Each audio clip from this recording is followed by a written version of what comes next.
Yes, indeed. What's up, everybody? This is SKB Fishing, and it's in the summer, and it's time to start getting ready to target these suspended fish, particularly suspended smallmouth. So what I'm going to do to enhance my ability and increase my chances and maintain a competitive advantage is I'm going to install this Cornfield fishing gear Livesweep pole mount. And what it is, it allows me to utilize my live target transducer independently of the trolling motor shaft.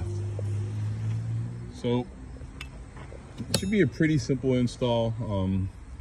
They've re-engineered this setup a couple times already. I have the wireless mount here, which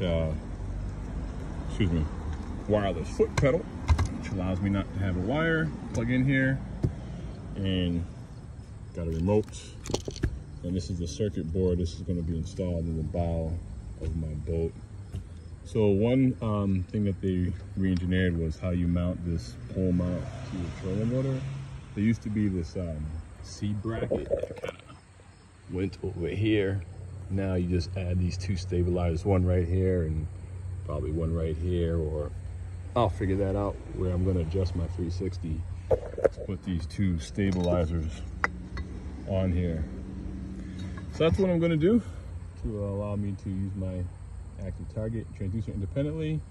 And this is stage one of the video. I'm just giving you a list of the components, overview of the components, and where the installation is going to go. Like I said, it's going to go right here. And what that's going to allow me to do is, depending where I put it at, I'm going to be able to adjust my trolling motor up and down, you know, to a certain degree, depending on how I mount that. And because I'm going to be fishing in deep water, I'm going to mount it at the highest area possible, because I'm not going to need to adjust my trolling motor at all. Because I'm going to be in some deeper water, which means I'll be offshore, boat wakes, you know, waves, whatever, if it's windy out, and you want a nice 52-inch trolling motor, which will hold you in the rough water pretty easily. So SKB Fishing, about to install the Cornfield Livesweep on my Lowrance Ghost Trolling motor. This is part one of the video. Okay, so I had to move my 360 out of the way because this is my work area right here, and the 360 was just getting in the way. So if you don't have a 360, it's a lot easier. But if you have a 360, you're probably just better off repositioning that 360 so you can clear up your work area. So the first thing you want to do is install these two stabilizers. You loosely just want to put them on there because you want to get the Livesweep in the position you want. In this case, I got it on here, but I'm going to slide it all the way up right here so I have the clearance I need, and then I'll just readjust my 360. But first you want to get the pole mount where you want, and by using these stabilizers, once you have it the position you want, and you can kind of tighten it down. So now that I have it where I want it at, I'm going to tighten it down and get to the next step. Okay, now that the head, motorized head, is now installed in place, it's pretty sturdy. It's on the shaft. As you can see, I got my shaft at full length because I'm going to be fishing in deep water. And there's about an inch right there to play with, but I'll just drop that down an inch. But I'll be in deep water, so I want to be able to get maximum hold, which is why I have the 52-inch shaft.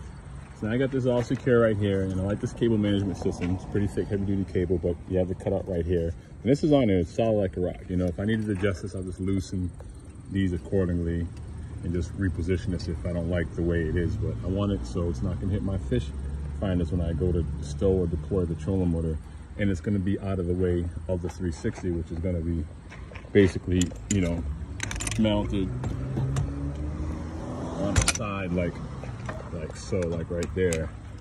And obviously I'll send you a picture of the finished work. So now that that's on there, it's looking good. Taking my time. I'm going to attach the long part of the shaft and then remove the transducer off the shaft of the trolling motor and attach it on this, and then clean up the cables, and we'll see what we got. But so far, so good. Yes, indeed. So I'm back at it. So a couple things to make note, save you guys a little bit of a frustration. So my transducer, which is installed in a pole mount, I'm going to redo this hardware right here.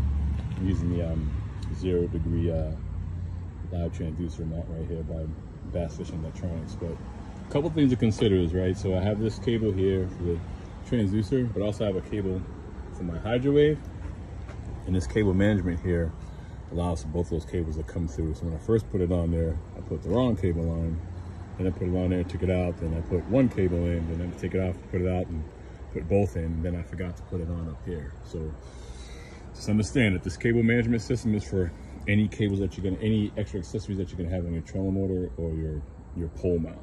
The other thing to consider too is if you want to raise your trolling motor up and down, then you want to put your first stabilizer up here. Now, when you get the original stabilizer that comes with this thing, the original mount, it mounts on the trolling motor here, so it's always gonna be in a fixed position. You can't raise it up. But by using these stabilizers here, and by attaching them to the top of the shaft and then the shaft right here, I'm going to be able to raise my trolling motor up just a little bit, you know, just enough, but it's going to be pretty secure on there, and it allows a lot more stability because now you're taking advantage of the stabilizer right here at this piece and then one right there. In the future, I'll put something here or here. There's another stabilizer out there that I'll investigate, but for now, this is going to be the setup, ideally just like this. 2 stabilizers, one here, one there, and then my cable management is going to run right through this hole right there. So once I get that taken care of, then I'll start to reposition my transducer and change this hardware out and get another video, you guys. All right, but getting there.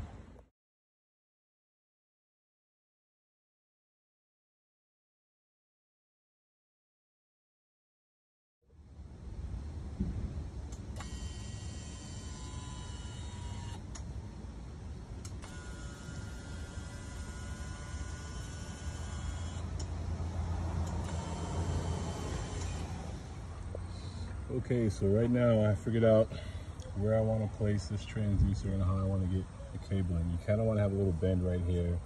You can do another little bend up here. This way it allows you to rotate the whole pole mount in the full 360 degrees. I made sure there was enough clearance between my 360 and my transducer, so there's not going to be an issue there. There's plenty of clearance from my prop, and my 360 and my prop and my transducer. I got the 2 stabilizers up here, which gives me about, you know, 2 inches to play with if I want to raise the trolling motor up. But since I'm going offshore and I'm fishing deep, I'm not really concerned with raising my trolling motor up at all. But I just ran this cable wire. I'm going to run that underneath my boat, and I'm going to install it down here out of the way. I put it on it's a circuit board for the Livesweep mount. I put it on this board right here. It's pretty sturdy. And I'll just connect those wires up, and I'll give it an alternate power source right now. I'm not going to connect it to the power supply I have right here, down here yet. I want to get on the water and test it out, see how it feels and everything. And I got the wireless foot pedal here, so I can play around with positioning with this on my boat and see how I want that to be. But I'm almost in the final phases. You know, I already did a quick test, and I'll add that again at the end of this video. I'll show you the full rotation and stuff and the deployment, and then we'll be on a water test. But almost there. Yes, indeed. So now we got the finished product of the Cornfield crappie Livesweep independent pole mount for my active target transducer, Mega 360, and the Ghost Trolling motor. Got it all set up the way I want. I tested it out last night at the Big Bass Derby. Came in 2nd place, made some ice cream money. So I'll take my daughter out, get some ice cream. But let's get back to this last part of the video. So I got it all set up. I got 2 stabilizers right here. I put one on the bottom of the shaft and one on the top of the shaft. This way I can raise my shaft a couple inches if I want to. And I'm using the 360 mount that comes with the Hummingbird for the Fortrex. This is a really nice one. You can adjust this anywhere, so it's pretty easy, but that's my choice. But back to this right here. So I got it all set up, the pole mount. You got the cable. You have to give your cable a little bit of space so it can rotate. So I gave a little curve here, and then a little twist right here, and a little bend right here. And I use this cable management arm and attach my hydro wave cable to my transducer cable as I went up to this cable management. But it's all set up right, and I'll just show you the full full rotation. Basically, this thing rotates 300 degrees, and I use the right height 0 degree mount that I got from Bass Fishing Electronics. So let me climb up on my boat and I'll show you how I got that all set up. But actually, yeah, I'll show you that right now. So, got the trolling motor partially deployed. You know, I got it in shallow motor with that trolling motor bracket thing down there. and I use the I have the wireless mount, the wireless pedal, so zip that into my deck and step right on here, and you'll watch. I got complete clearance on my transducer. Rotates all the way around. It's not going to touch it all, so that's the full 300 degrees. And for power, I'm sure you guys are curious about this part right here. So it comes with the circuit board that is waterproof, but I mounted it down here in my second rod locker next to my active target module. Kind of just added it onto, let me zoom out a little bit. Added it to a board right here and zipped it in with some self-tapping screws. And just ran power right here, and you have these other wires that are, back up a little bit more, sorry about that. Okay, so you can see I ran the power wire right here, and these wires are the wires that go to the motor. That's put on the back of some plywood and zipped it into my boat and secured the wiring all on the inside here, and ran it to my console and just attached it to my C-Clair harness. So now it's all good to go. It's all nice and tight. That's the Cornfield Crappie Livesweep attached to a Ghost Trolling motor. The wireless foot pedal allows me to independently use my transducer when I'm scanning around for these bait fish or watching how fish behave against my lure, things like that. Yes, indeed, this SKB fishing. Hope you guys learned something, but it's a lengthy video, raw, uncut, but got the job done. Peace.